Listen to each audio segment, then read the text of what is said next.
Good afternoon, Team SOAR. This is Dr. McIntosh here with some instructional soul food for thought. I just am so excited and just really proud of where we are as a team. We are really making some positive, great strides each and every day. I just love our team. We are family. We are committed to our scholars' academic and excellence. I am just so thankful for that. Knowing that we have just a few more days left, instructionally speaking, and just to be honest with how many days are left in the 2019 year, we are about to pave the way forward for excellence in every realm of life for our 2020 year. I am so excited for our team and knowing that the best is yet to come.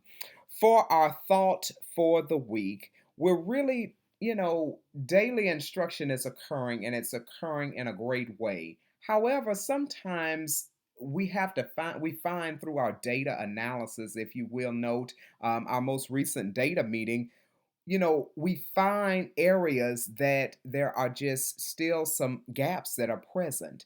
And so, knowing that we've got to go back and we've got to go back and reteach, it's also we go home and we think, we go through, we reflect in our mind on the day and how might I have done this a little differently, or how can I rehash this same topic without it being overkill? And then my scholars that already got it are kind of looking at me like, what's wrong with you? Or mine that just they don't have it and maybe they gave up because they just wasn't able to get it right then with everybody else. And so it's like, how am I going to support? How am I going to do this?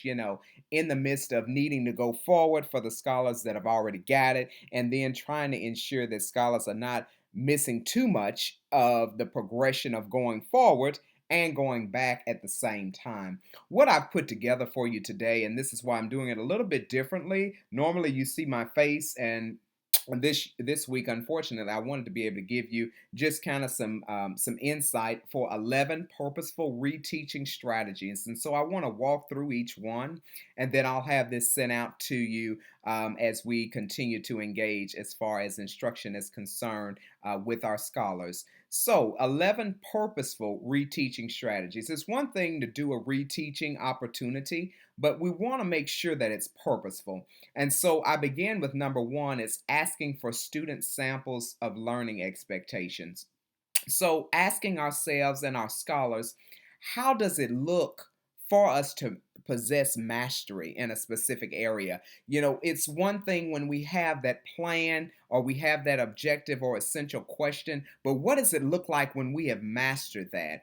Even beginning with that, if we're going to engage in a reteach opportunity, or if it's the first time, just in that APK, assessing prior knowledge, in the if we're going through the anatomy of a lesson flow, if you will, in a lesson, we're specifically looking, how does it look like once I've mastered this? And so scholars are being engaged in this reflective exercise to say, this is how I know that I'm going to have this knowledge by the end of this lesson to be able to build and apply it in different avenues.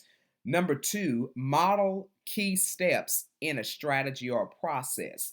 And so we want to make sure that the modeling is as individualized as possible. So, in a reteaching opportunity, it may look like at your teacher table, or specifically if you're working with a group of scholars, perhaps the rest of the class is working, doing something completely different. You may want to make up, rather than having those that are needing that reteach opportunity work with the whole group, you may want to call them over or work. It could just be maybe one or two scholars that you're having to have that, but ultimately just individualizing that. Maybe the example that was given wasn't quite resonating with that scholar. So if you know that scholar and their needs, perhaps maybe some of their interests outside of the classroom, or maybe even family dynamics outside of the classroom, maybe where a parent works, if they work in a science oriented job or something like that, and we could just tie in something, it would just really kind of work to build and further give that explanation and understanding, being that it's something that they can resonate with, perhaps their home life, making those real life situations become present in not only in the classroom but in a scholar's life.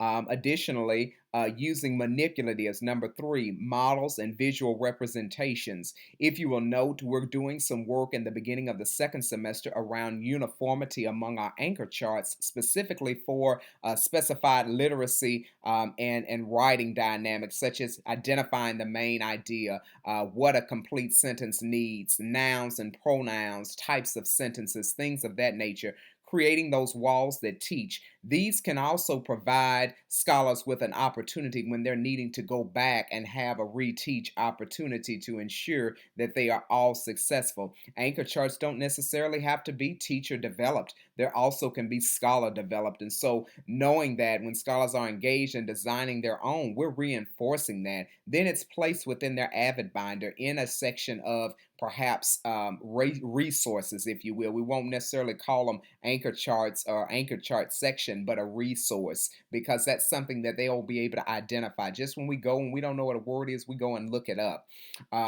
This would be that opportunity when I'm needing to read. If I've got a piece of writing before me that I'm needing to write, and I needed to know, what are some of the things that I know that I need to do. What is a paragraph? You implementing the hamburger strategy or whatever it may be. I can go back in and I can easily say, here's in my resource section of my Avid notebook that I can go in and I can find what I need in order to create a rich writing sample to turn in for a grade. Additionally, if we move to number four, we look at present the content in new, unique, and engaging ways. We know that we're all committed, 100% of us, in PBL instruction. And so while it looks different, specifically at third grade, than it would from all other grades, we know that this is a way to provide a reteach, if you will. Once we have given instruction in the whole group setting, it is also a reinforcement when we have those strategically planned projects that really just enables the scholar to be able to then gravitate to that breadth of knowledge, knowing that it's standards based and that we have hashed and have met scholars have exhibited proficiency in specific standards through the uniquely planned project-based learning experiences. So as we continue with those, knowing that those too also can serve as a reteach opportunity.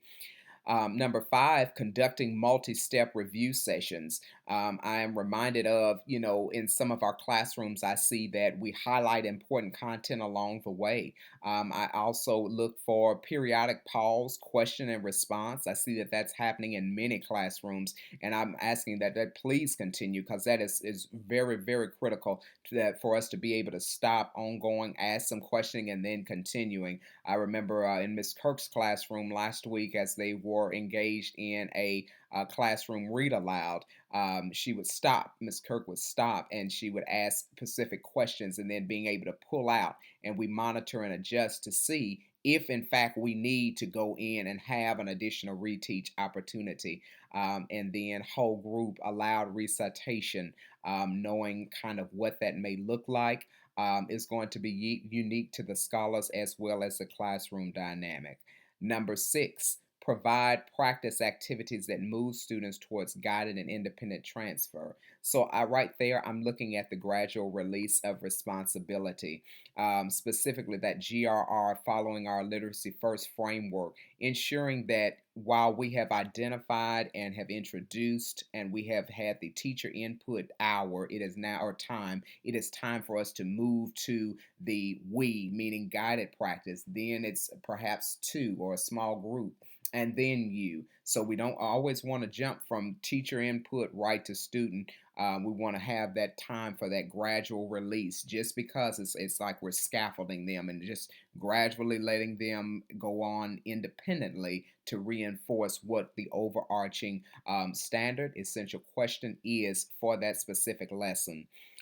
Then going into number seven, usage of games, competition, and tournaments to revisit key concepts, skills, and strategies. I know Ms. Cranford, Mrs. Whitaker, and Ms. Ike have recently been engaged with the Oklahoma City Thunder basketball team. And so knowing that scholars were recently awarded for their competition with their reading, their daily logs, and keeping track with that, those get scholars into the habit of reading and reading purposefully.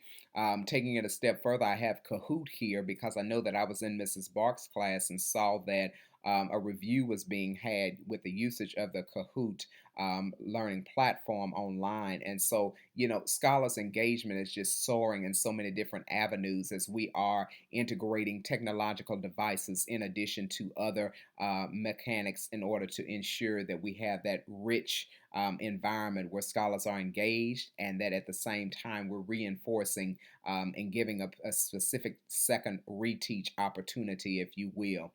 Also, knowing number eight, breaking down complex concepts into smaller chunks. And so, that we know this as chunking, if you will, basing it solely upon the needs or the unique classroom needs. And so, just if you know that, a big concept rather than just jumping from, okay, today we're developing an essay. Well, let's break that down. Okay. Let's break that down. Number one, we need to be able to develop a sentence. Number two, we need to then be able to develop a paragraph.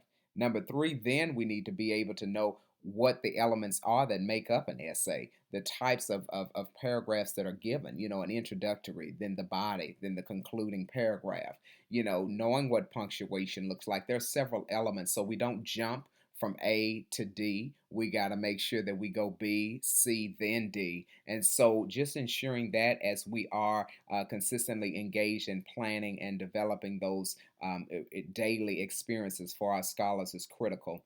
Number nine, encourage parental involvement and supporting learning.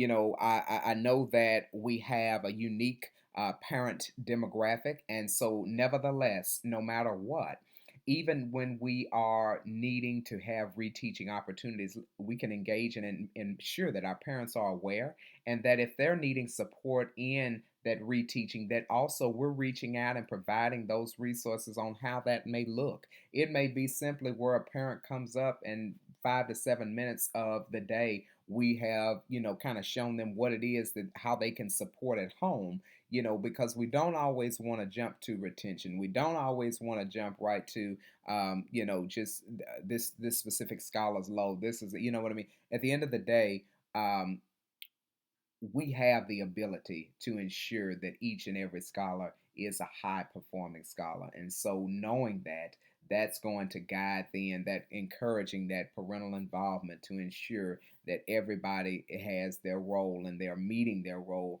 in a scholar's education. Number 10, having students track their own progress using data. And so knowing that, our avid focal area is that O with organization. And so, with that being a guide, knowing that we have a one pager for many of the scholars in our upper grades, knowing that they can track their own progress. It may even be in the lower grades where, we are. Having our perhaps our numbers that are given through our assessment data from STAR, and that's being input within our Avid folder, if you will, what my reading, where my reading score is, where my math score is, and then perhaps what that progression looks like. That kind of re-emphasizes. I know that may not necessarily be a reteach as far as an academic standard is concerned or meeting a standard, but it puts in the mind of the scholar that here's where I am, and here perhaps is where I need to be, or I have grown. So, intrinsically, I'm motivated to then go forward and be able to be encouraged and be able to take ownership, developing that sense of agency, which is also a new tech network foundation, being able to build on that. Those are the experiences that we're wanting scholars to have as we have to go through and then do a reteach sometimes when they have just fallen just a small bit short of meeting that standard or goal with excellence. And so then also using number 11, using station teaching to promote differentiation, grouping specific based solely upon needs. So knowing that our scholars may have those diverse needs, as we know that's found within every classroom, and they variate. Some are very a lot larger in the abilities that are found within a classroom, and then some that it could very well be where they all are pretty well kind of functioning on some of the same level. But at the end of the day, we want to be sure that we're able to engage in critical, thought provoking learning experiences for our scholars each and every day. This has been a little longer instructional soul food for thought, but I just want to make sure that we're paving the way and know that I'm with you. Anything that I can do, please let me know. Have a blessed week and take care.